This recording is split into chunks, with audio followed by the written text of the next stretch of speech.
Hi hello welcome back to our channel. അപ്പോൾ നമ്മുടെ പുതിയ വീഡിയോയിലേക്ക് എല്ലാവർക്കും സ്വാഗതം. ഇന്ന് നമ്മളൊരു മാലയും അതിന് മാച്ചായിട്ടുള്ളൊരു കമ്മലുമാണ് ചെയ്തെടുക്കുന്നത്. അപ്പോൾ നമുക്ക് വീഡിയോയിലേക്ക് പോവാം. അതിനായിട്ട് ഇതാ ത്രെഡ് എടുത്തിട്ടുണ്ട്, പിന്നെ നമ്മുടെ ബീഡ്സ്, പിന്നെ വേണ്ടത് കട്ട് ബീഡാണ്. എംബ്രോയിഡറി ഒക്കെ ചെയ്യാൻ യൂസ് ചെയ്യുന്ന കട്ട് ബീഡാണ്. പിന്നെ നമുക്ക് ചെയിൻ ചെയ്യാനായിട്ട് സിൽവർ ചെയിനാണ് എടുത്തിരിക്കുന്നത്. അപ്പോൾ അതിന് മാച്ചായിട്ട് തന്നെ അതിൻ്റെ കൊളുത്തിനായിട്ട് ഞാൻ സിൽവർ കളർ ഫിഷ് ഹൂക്ക് എടുത്തിട്ടുണ്ട്. ഇനി ഈ ഫിഷ് ഹൂക്കിനെ നമുക്ക് മാലയിലേക്ക് കണക്ട് ചെയ്യാനായിട്ട് സൈഡ് റിങ് എടുത്തിട്ടുണ്ട്. പിന്നെ വേണ്ടത് കമ്മലിനായിട്ട് ഇയർ ഹൂക്കാണ്. ഒക്കെ സിൽവർ തന്നെയാണ് കേട്ടോ എടുത്തിരിക്കുന്നത്. ഇനി നമുക്ക് ത്രെഡ് കട്ട് ചെയ്യാം. ഇത് നമ്മൾ മാലയൊക്കെ കോർക്കാൻ യൂസ് ചെയ്യുന്ന ത്രെഡാണ്. അപ്പോൾ അതിനൊരു നീളത്തിൽ നമുക്ക് ഒരുപാട് നീളമൊന്നും വേണ്ട, ചെറിയൊരു നീളത്തിൽ കട്ട് ചെയ്യുക. അതിന് ശേഷം നമുക്ക് ഗ്ലൂ എടുത്തിട്ടൊന്ന് ആ ത്രെഡിനെ മൊത്തം ഒന്ന് നമുക്ക് ഗ്ലൂ ഒന്ന് അപ്ലൈ ചെയ്ത് കൊടുക്കാം. കാരണം ഈ ത്രെഡ് വളരെ കനം കുറഞ്ഞ ത്രെഡാണ്. ഇതിൻ്റെ ഇഴ അങ്ങനെ അഴിഞ്ഞു പോവും. അപ്പോൾ അതില്ലാതിരിക്കാനൊക്കെ വേണ്ടിയിട്ട് നമുക്ക് കോർക്കാനൊക്കെ എളുപ്പത്തിന് വേണ്ടിയിട്ടാണ് നിങ്ങളിങ്ങനെ യൂസ് ചെയ്തിട്ടൊന്ന് ചെയ്ത് കഴിഞ്ഞാൽ നമുക്ക് എളുപ്പമായിരിക്കും. ഞാൻ എലാസ്റ്റിക് ത്രെഡ് വെച്ച് ചെയ്യാനൊക്കെ കരുതിയിരുന്നു, പക്ഷേ എലാസ്റ്റിക് ത്രെഡ് 0.5 ആണെങ്കിലും കട്ടിത്തിരി ഉണ്ട്. അപ്പോൾ അത് നമുക്ക് രണ്ടാമത് നമ്മൾ കോർത്ത് കൊടുക്കണം, ആ സമയത്ത് നമുക്ക് പറ്റില്ല. അപ്പോൾ അതുകൊണ്ടാണ് ത്രെഡ് എടുത്തത്. ഇനി നമുക്ക് ത്രെഡിലേക്ക് ആദ്യം തന്നെ നമ്മുടെ കട്ട് ബീഡ് ഒരു 4 എണ്ണം കോർത്ത് കൊടുക്കാം. 4 കട്ട് ബീഡ് കോർത്ത് കഴിഞ്ഞിട്ട് പിന്നെ നമുക്കതിനെ തിരിച്ച് കോർത്ത് കൊടുക്കണം. അപ്പോൾ ഫസ്റ്റിൽ നമുക്കൊരു 4 കട്ട് ബീഡ് തന്നെ കോർത്ത് കൊടുക്കണം. ഒരു സ്ക്വയർ പോലെ നമുക്ക് കിട്ടണം. അതിന് വേണ്ടിയിട്ടാണ് 4 എണ്ണം തന്നെ കോർത്ത് കൊടുക്കുന്നത്. 3 എണ്ണം കോർത്ത് കഴിഞ്ഞാൽ അതൊരു ട്രയാങ്കിൾ പോലെ ആവുള്ളൂ.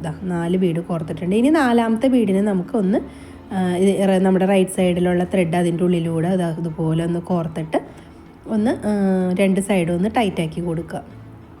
ഓപ്പോസിറ്റ് സൈഡിലേക്ക് നൂലുകൾ എടുത്തിട്ട് വലിച്ചു കൊടുക്കുകയാണ് ചെയ്യുന്നത്. കണ്ടോ, നമ്മൾ കോർത്ത നൂലല്ല, അതിൻ്റെ ഇപ്പുറത്തിരിക്കുന്ന നൂല് അതിലൂടെ കറുത്തിയിട്ട് ഇതുപോലെ ഒന്ന് ടൈറ്റാക്കി കൊടുക്കുക. അപ്പോൾ 2 സൈഡിലെ നൂലും ലെവലാക്കി പോകണം. ഒന്ന് ലൂസ് ചെയ്ത് കഴിഞ്ഞിട്ട് നമുക്കൊന്ന് അഡ്ജസ്റ്റ് ചെയ്യാൻ പറ്റും. അപ്പോൾ ഇങ്ങനെയാണ് കിട്ടുന്നത്. ഇനി നമുക്കിതിൽ ഒരു സൈഡിലെ നൂലിലൂടെ നമുക്ക് വീണ്ടും കട്ട് ബീഡ് കോർത്ത് കൊടുക്കാം. അപ്പോൾ അപ്പുറത്തെ സൈഡിലെ നൂല് അവിടെ ഇരിക്കട്ടെ, അത് നീളത്തിൽ തന്നെ വേണം, അഡ്ജസ്റ്റ് ചെയ്ത് കോർത്ത് പോവുക. ഇനി ഇതിലൂടെ നമുക്ക് 3 കട്ട് ബീഡാണ് കോർക്കുന്നത്. ആദ്യം നമ്മൾ 4 എണ്ണം കോർത്തു, ഇനി നമുക്ക് 3 എണ്ണം കോർത്താൽ മതി. ഈ 3 കട്ട് ബീഡ് കോർക്കുക. സെയിം നമ്മൾ നേരത്തെ ചെയ്ത പോലെ ലാസ്റ്റ് കോർത്ത ബീഡിലൂടെ ഓപ്പോസിറ്റിലുള്ള ത്രെഡ് കോർത്ത് ടൈറ്റാക്കി കൊടുക്കുകയാണ് ചെയ്യുന്നത്. അപ്പോൾ നമ്മളിതുപോലെ ഒന്ന് കോർത്ത് കൊടുക്കുക. ഇനി നമ്മൾ ലാസ്റ്റ് കോർത്ത ബീഡിൻ്റെ ഉള്ളിലൂടെ നമ്മൾ ബീഡ് കോർക്കാതെ വച്ചിരിക്കുന്ന ത്രെഡ് ഇതുപോലെ ഒരു ബീഡിലൂടെ മാത്രമേ കോർക്കാവൂ. ഇതുപോലെ ഒന്ന് കോർത്തിട്ട് വലിച്ചു കൊടുക്കുക. അപ്പോൾ അവിടെ വീണ്ടും നമുക്കൊരു സ്ക്വയർ പോലെ തന്നെ കിട്ടും. അപ്പോൾ വീഡിയോ നന്നായിട്ട് ശ്രദ്ധിച്ച് തന്നെ കണ്ടു കഴിഞ്ഞാൽ എളുപ്പമാണ്. നമുക്കൊരു വട്ടം കാണുമ്പോൾ തന്നെ നമുക്ക് ചെയ്യാൻ പറ്റും, എളുപ്പത്തിൽ ചെയ്യാൻ പറ്റുന്നതാണ്. അപ്പോൾ എല്ലാവരും വീഡിയോ ശ്രദ്ധിച്ച് കാണാം. അതുപോലെ വലിച്ചു കഴിയുമ്പോൾ കണ്ടോ, വീണ്ടും ഒരു സ്ക്വയർ പോലെ കിട്ടിയിട്ടുണ്ട്. നമുക്കിത് കണ്ടോ, ഇതുപോലെയാണ് കിട്ടുന്നത്. അപ്പോൾ നമ്മുടെ 2 ത്രെഡും ഒരു ബീഡിൻ്റെ ഉള്ളിലൂടെയാണ് നിൽക്കുന്നത്. അപ്പോൾ നമുക്ക് അതിൻ്റെ തൊട്ടപ്പുറത്തുള്ള ബീഡിലൂടെ ആ ഒരു ത്രെഡിനെ കോർത്ത് കൊടുത്തിട്ട് വേണം നമുക്ക് ബീഡ്സ് കോർത്ത് കൊടുക്കാനായിട്ട്. ഈ സൈഡിൽ നമുക്ക് ബീഡില്ല, അപ്പോൾ അപ്പുറത്തെ സൈഡിലെ ത്രെഡിൻ്റെ അടുത്താണ് ഒരു ബീഡ് നേരെ ഉള്ളത്. അപ്പോൾ അതിൻ്റെ ഉള്ളിലൂടെ നമ്മൾ ആ സൈഡിലെ ത്രെഡിനെ ഒന്ന് കോർത്തെടുക്കുക.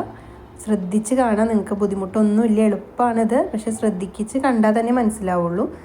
കണ്ടോ, ഇതുപോലെ വലിച്ചു കഴിഞ്ഞാൽ നേരെ വരും. 2 ത്രെഡിൻ്റെ സ്ട്രെയിറ്റ് ആയിട്ടുള്ള 2 ബീഡിൻ്റെ ഉള്ളിലൂടെ ത്രെഡ് വരും. അപ്പോൾ ഇങ്ങനെ കിട്ടും. ഇനി നമുക്ക് വീണ്ടും നമ്മൾ ഒരു ത്രെഡിലൂടെ തന്നെ ബീഡ് കോർത്ത് കൊടുക്കുകയാണ് ചെയ്യുന്നത്. ഇനി നമ്മൾ 2 കട്ട് ബീഡാണ് കോർത്ത് കൊടുക്കുന്നത്. അത് നമ്മൾ ഒരു സൈഡിലെ ത്രെഡിലൂടെ തന്നെ കോർത്ത് കൊടുക്കുക. അതിന് ശേഷം നമ്മൾ ആദ്യം ചെയ്ത പോലെ തന്നെ ഓപ്പോസിറ്റ് ത്രെഡ് അതിൽ ലാസ്റ്റ് കോർത്ത ബീഡിൻ്റെ ഉള്ളിലൂടെ നമ്മൾ ഓപ്പോസിറ്റ് ഡയറക്ഷനിലേക്ക് കോർത്ത് ടൈറ്റ് ചെയ്ത് കൊടുക്കുക. നമ്മൾ ആദ്യം 4 ബീഡ് കോർത്തു, അതിന് ശേഷം 3 ബീഡ് കോർത്തു. ഇപ്പോൾ 2 ബീഡാണ് കോർത്തിരിക്കുന്നത്. ഇതുപോലെ ഓപ്പോസിറ്റ് ത്രെഡ് അതിൻ്റെ ഉള്ളിലൂടെ കോർത്ത് അതുപോലെ വലിച്ചെടുക്കുക. ഇതൊക്കെ എളുപ്പമാണ്. അപ്പോൾ എൻ്റെ വീഡിയോ ഇഷ്ടമായാൽ നിങ്ങൾ ലൈക്ക് ചെയ്യാനും കമൻറ്റ് ചെയ്യാനും മറക്കരുത്. അതുപോലെ തന്നെ ഷെയർ ചെയ്യുക. പിന്നെ സബ്സ്ക്രൈബ് ചെയ്യാതെ കാണുന്നവരുണ്ടെങ്കിൽ ഒന്ന് സബ്സ്ക്രൈബ് ചെയ്ത് സപ്പോർട്ട് ചെയ്യുക. ഇപ്പോൾ ഒരു കൂട് പോലെ ആയി വരുന്നുണ്ട്. ഇനി നമുക്ക് ത്രെഡ് വീണ്ടും നമ്മൾ ഒരു ത്രെഡിൽ തന്നെയല്ലേ നിൽക്കുന്നത്. അപ്പോൾ അതിൻ്റെ ത്രെഡിൻ്റെ നേരെയുള്ള ബീഡിൻ്റെ ഉള്ളിലൂടെ വീണ്ടും കോർത്ത് കറക്റ്റ് സ്ട്രെയിറ്റ് ആയിട്ട് വരണം ത്രെഡ് രണ്ടും. അപ്പോൾ നേരെയുള്ള ബീഡിലൂടെ തന്നെ കോർക്കുക. അപ്പോൾ വീണ്ടും ത്രെഡ് നമുക്ക് സ്ട്രെയിറ്റ് ആയിട്ട് തന്നെ കിട്ടിയിട്ടുണ്ട്. ഇനി നമ്മൾ ഒരു സൈഡിലെ ത്രെഡിലൂടെ തന്നെയാണ് കോർക്കുന്നത്. ഇനി നമ്മൾ 2 ബീഡാണ് കോർക്കുന്നത്. അപ്പോൾ ഇതുപോലെ തന്നെ കോർക്കുക. അതിന് ശേഷം നമ്മൾ വീണ്ടും ഓപ്പോസിറ്റ് ത്രെഡ് എടുത്തിട്ട് ആ ലാസ്റ്റ് ബീഡിൻ്റെ ഉള്ളിലൂടെ തന്നെ കോർത്ത് കൊടുക്കുകയാണ്. അപ്പോൾ നമ്മൾ ആദ്യം 4 ബീഡ്, അതിന് ശേഷം 3 ബീഡ്, പിന്നെ 2 ബീഡ് 2 പ്രാവശ്യം കോർക്കുന്നുണ്ട്.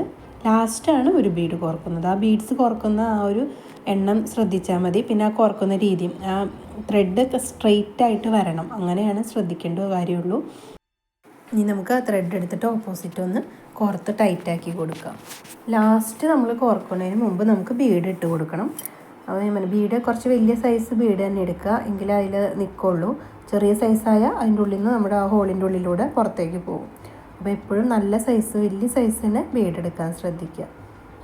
നിങ്ങൾക്ക് ത്രെഡ് സൂചി വെച്ച് കോർക്കാം കേട്ടോ. സൂചി ചെറിയ സൂചി ഉണ്ട്, നമ്മുടെ കട്ട് ബീഡിൻ്റെ ഉള്ളിലൂടെ പോകുന്ന ബീഡ്സ് കോർക്കുന്ന സൂചി കിട്ടും, വളരെ ചെറിയ സൂചി. അത് കിട്ടുകയാണെങ്കിൽ അത് വെച്ചിട്ട് നിങ്ങൾക്കിത് കോർത്ത് കൊടുക്കാം. ഒരു സൈഡിൽ ബീഡ്, ഒരു സൈഡിലല്ല 2 സൈഡിൽ സൂചി കോർത്ത് വെച്ചിട്ട് അതുകൊണ്ട് ചെയ്യാം. അപ്പോൾ എളുപ്പമായിരിക്കും. ഇതാ ഇങ്ങനെയാണ് നമുക്ക് കിട്ടുന്നത്. ഒരു കൂട് പോലെ ആയിട്ടുണ്ട്. ഇനി നമ്മൾ ഒരെണ്ണം കൂടി ഇട്ടാൽ അത് ലോക്കാവും. അപ്പോൾ ഇനി നമ്മൾ ബീഡ് ഇട്ട് കൊടുക്കാം. അപ്പോൾ ബീഡ് ഇട്ടിട്ട് ചിലപ്പോൾ നിങ്ങൾക്കത് കോർത്തെടുക്കുന്ന ടൈമിൽ ഊരിപ്പോവും. അതുകൊണ്ട് ബീഡ്സ് നമ്മൾ കട്ട് ബീഡ് കോർത്തതിന് ശേഷം ഇട്ടാലും മതി. അപ്പോൾ ഇതാ ഞാൻ ആ ബീഡ് അവിടെ എൻ്റെ കയ്യിൽ നിന്ന് പോയിട്ടുണ്ട്. അപ്പോൾ ഇനി നമ്മൾ ഒരു കട്ട് ബീഡ് കോർത്ത് കൊടുക്കുക. ആ ബീഡ് എന്നിട്ട് നമുക്ക് ഇട്ട് കൊടുക്കാം. കട്ട് ബീഡ് കോർത്തതിന് ശേഷം നമുക്ക് ഇട്ട് കൊടുക്കാം. ഇനി നമ്മുടെ ലാസ്റ്റ് നമ്മൾ കോർത്ത് നിർത്തിയ ത്രെഡിൻ്റെ അടുത്തേക്ക് നമ്മുടെ ഈ ഒരു ത്രെഡിനെ ആ ബീഡ്സിൻ്റെ ഉള്ളിലൂടെ കോർത്ത് കൊടുക്കുക. 2 ബീഡിൻ്റെ ഉള്ളിലൂടെ കോർക്കണം. അല്ലെങ്കിൽ ആ ത്രെഡിനെ ഇങ്ങോട്ട് കോർത്ത് കൊണ്ടുവന്നാലും മതി. അത് നമ്മുടെ ഇഷ്ടത്തിന് എങ്ങനെയാണെന്ന് വെച്ചാൽ നമുക്ക് ചെയ്യാം. അതായത് ഇതുപോലെ കോർത്ത് 2 ത്രെഡും ഒരേ ബീഡിൻ്റെ ഉള്ളിലൂടെ ആക്കുക. എന്നിട്ട് വേണം നമുക്കത് കെട്ടിക്കൊടുക്കാനായിട്ട്. ഇത് രണ്ടും ഒരു ത്രെഡിൻ്റെ ഒരു ബീഡിൻ്റെ ഉള്ളിലൂടെ നമ്മൾ കോർത്ത് കൊടുക്കുകയാണ് ചെയ്യുന്നത്. നമുക്ക് ത്രെഡുകൾ തമ്മിൽ കൂട്ടി കെട്ടിയിട്ട് വേണം ഇനി കട്ട് ചെയ്ത് മാറ്റാനായിട്ട്. അപ്പോൾ അതാ ഇനി നമുക്കിതാ ഒരു ത്രെഡ് ഒരു വശത്തേക്ക് തന്നെ വരണം ത്രെഡ് രണ്ടും. അപ്പോൾ അതാ നമ്മളിതാ സെയിം ബീഡിലൂടെ തന്നെ കോർത്ത് ഓപ്പോസിറ്റ് ഡയറക്ഷനിലേക്ക് കൊണ്ടുവരികയാണ്. അപ്പോൾ നമ്മുടെ ത്രെഡ് കുറച്ച് കട്ടിയുള്ളതാണെങ്കിൽ നിങ്ങൾക്ക് കോർത്തെടുക്കാൻ കുറച്ചും കൂടി എളുപ്പമായിരിക്കും. നമ്മുടെ ഫിഷിംഗ് ത്രെഡൊക്കെ തന്നെ വളരെ കനം കുറഞ്ഞ ത്രെഡ് കിട്ടും. അതൊക്കെയാണെങ്കിൽ കോർക്കാൻ എളുപ്പമായിരിക്കും. അതുപോലെ തന്നെ ഇലാസ്റ്റിക് ത്രെഡും വളരെ കനം കുറഞ്ഞതാണെങ്കിൽ നമുക്ക് എളുപ്പമായിരിക്കും. ഇതാ നന്നായിട്ട് ടൈറ്റ് ചെയ്ത് ഇനി കെട്ടിക്കൊടുക്കുക. ഒരു 3-4 കെട്ടി കൊടുക്കുക. കനം കുറഞ്ഞ ത്രെഡ് ആയതുകൊണ്ട് തന്നെ നമ്മൾ 3-4 ഇത് കെട്ടിയാലും അതിൻ്റെ ആ ഒരു കെട്ടൊന്നും പുറത്തേക്ക് കാണില്ല, കട്ടി ഉണ്ടാവില്ല. ഇനി നമുക്ക് ത്രെഡ് കട്ട് ചെയ്ത് കളഞ്ഞിട്ട് ഒന്ന് ജസ്റ്റ് ഉരുക്കി കൊടുക്കാം. ഉരുക്കുമ്പോൾ പ്രത്യേകം ശ്രദ്ധിക്കണം, വളരെ കനം കുറഞ്ഞ ത്രെഡാണ്. പെട്ടെന്ന് ഇത് തീ കയറി പിടിച്ച് അത് ഉരുകിപ്പോകും. അതുകൊണ്ട് ശ്രദ്ധിച്ച് കട്ട് ചെയ്യാം, ഉരുക്കുക. ഇനി അതുപോലത്തെ 3 എണ്ണം നമ്മൾ ചെയ്തെടുത്തിട്ടുണ്ട്. 2 കമ്മലിനും ഒരു മാലയുടെ പെൻഡൻറ്റുമായിട്ട് 3 എണ്ണം ചെയ്തെടുത്തിട്ടുണ്ട്. അപ്പോൾ നമ്മൾ ഫസ്റ്റത്തെ ചെയ്യുമ്പോൾ മാത്രമേ നമുക്ക് ഇത്തിരി ടൈം എടുക്കുള്ളൂ. അത് കഴിഞ്ഞാൽ പിന്നെ നമുക്ക് അതിൻ്റെ ആ ഒരു ടെക്നിക്ക് മനസ്സിലായി കഴിഞ്ഞാൽ പിന്നെ പെട്ടെന്ന് കോർത്ത് കഴിയും. ഇനി ഇതാ നമ്മൾ സൈഡ് റിങ് എടുത്തു. ഇതിലൊരു പെൻഡൻ്റ് എടുത്തിട്ട് അതിൻ്റെ ഒരു സൈഡിൽ കൂടെ ഇട്ട് കൊടുക്കുക. അതിന് ശേഷം നമ്മുടെ ഇയർ ഹൂക്കിലേക്ക് ഈ ഒരു സൈഡ് റിങ് ഇട്ട് കൊടുത്തു കഴിഞ്ഞാൽ നമ്മുടെ കമ്മൽ റെഡിയായി. അപ്പോൾ അതൊരു കൂട് പോലെയായി, കൂടിൻ്റെ ഉള്ളിൽ ബീഡ് വന്ന പോലെ ആയിട്ടുണ്ട്. അപ്പോൾ കിളിക്കൂട് ഇങ്ങനെയല്ല കമ്മൽ, എങ്കിലും കിളിക്കൂട് പോലെ നമുക്ക് പറയാം. അപ്പം ഇതാ നമുക്ക് ചെയിൻ ചെയ്യാനായിട്ട് ആവശ്യത്തിന് നീളത്തിന് നമ്മുടെ ചെയിൻ ഒന്ന് കട്ട് ചെയ്തെടുത്തിട്ടുണ്ട്. ഇനി അതിൻ്റെ ഒരു സൈഡിലെ കണ്ണിയുടെ ഉള്ളിലൂടെ നമുക്ക് സൈഡ് റിങ് ഇട്ടിട്ട് ഫിഷ് ഹൂക്ക് ഇട്ട് കൊടുക്കണം. പിന്നെ ഒരു സൈഡിൽ നമുക്ക് സൈഡ് റിങ് ഇട്ട് കൊടുക്കാം. അത് നിങ്ങൾക്ക് വേണമെങ്കിൽ 2-3 എണ്ണം ഇട്ട് കൊടുക്കാം. കണ്ണി വേണമെന്നുണ്ടെങ്കിൽ ഇതിലേക്ക് 1 എണ്ണം ഇട്ട് കൊടുത്താലും മതി. ഒരു സിമ്പിൾ ചെയിൻ പെൻഡൻറ്റിൻ്റെ ചെയിനാണല്ലോ, അപ്പോൾ കണ്ണികൾ അധികം ഇട്ട് കൊടുക്കണമെന്നില്ല. നമ്മളൊരു കറക്റ്റ് ഒരു ലെങ്ത്തിൽ ഇടുകയല്ലേ ചെയ്യുള്ളൂ. അപ്പോൾ ഒരു കണ്ണി ഇട്ടാലും മതി. അപ്പോൾ അതിൻ്റെ ഓപ്പോസിറ്റ് സൈഡിൽ നമുക്കൊരു സൈഡ് റിങ് ഇട്ട് കൊടുക്കാം ഫിഷ് ഹൂക്കിനെ കണക്ട് ചെയ്യാനായിട്ട്. ചെയിൻ്റെ കൊളുത്തിടാനായിട്ട് ഒരു കണക്റ്ററായിട്ട് നമുക്ക് സൈഡ് റിങ് ഇട്ട് കൊടുക്കാം. അപ്പോൾ അതാ മാലയുടെ ഒരുവിധം ഇത് കഴിഞ്ഞിട്ടുണ്ട്. ഇനി നമുക്ക് ആ സെൻറ്ററിൽ നമ്മുടെ പെൻഡൻറ്റ് കോർത്ത് കൊടുക്കേണ്ട കാര്യമുള്ളൂ. അപ്പോൾ അത് വെറുതെ നിങ്ങൾക്ക് അതിൻ്റെ ഉള്ളിലൂടെ മാലയുടെ ഉള്ളിലൂടെ കോർത്തിടാം, പക്ഷെ അത് അങ്ങോട്ടും ഇങ്ങോട്ടും നീങ്ങിപ്പോവും. നമ്മളിവിടെ സൈഡ് റിങ് അതിൻ്റെ സെൻറ്ററിൽ ഒരു കണ്ണിയുടെ ഉള്ളിലൂടെ കോർത്തിട്ടാണ് ഇടുന്നത്. അപ്പോൾ പിന്നെ പെൻഡൻറ്റ് അവിടെ നിന്ന് സെൻറ്ററിൽ നിന്ന് മാറില്ല. നമ്മൾ ആദ്യം ചെയ്ത പോലെ തന്നെ സൈഡ് റിങ് പെൻഡൻറ്റിൻ്റെ ഉള്ളിലൂടെ കോർക്കുക. അതിന് ശേഷം സെൻറ്ററിലെ കണ്ണിയുടെ ഉള്ളിലൂടെ സൈഡ് റിങ് ഒന്ന് കോർത്ത് കൊടുക്കുക. അപ്പോൾ പിന്നെ അത് അവിടെ സെൻറ്ററിൽ അവിടെ നിന്നോളും. ഇനി നമുക്ക് സൈഡ് റിങ് ഒന്ന് പ്രസ് ചെയ്ത് കൊടുക്കാം. അപ്പോൾ അതാ മാലയും ഇവിടെ റെഡി ആയിട്ടുണ്ട്. അപ്പോൾ ഈ കമ്മലും മാലയും നിങ്ങൾക്കൊക്കെ ഇഷ്ടമായെന്ന് ഞാൻ വിചാരിക്കുന്നു. അപ്പോൾ നിങ്ങൾക്ക് ഇഷ്ടമായില്ലെങ്കിലും കമൻറ്റിലൂടെ അഭിപ്രായങ്ങളൊക്കെ പറയാം. പിന്നെ എല്ലാവരും സ്കിപ്പ് ചെയ്യാതെ തന്നെ വീഡിയോ കണ്ട് സപ്പോർട്ട് ചെയ്യുക. അപ്പോൾ ഇനി ഒരു പുതിയ ഐറ്റമായിട്ട് നമുക്ക് അടുത്ത വീഡിയോയിൽ കാണാം. അപ്പോൾ അതുവരെ എല്ലാവർക്കും ബൈ.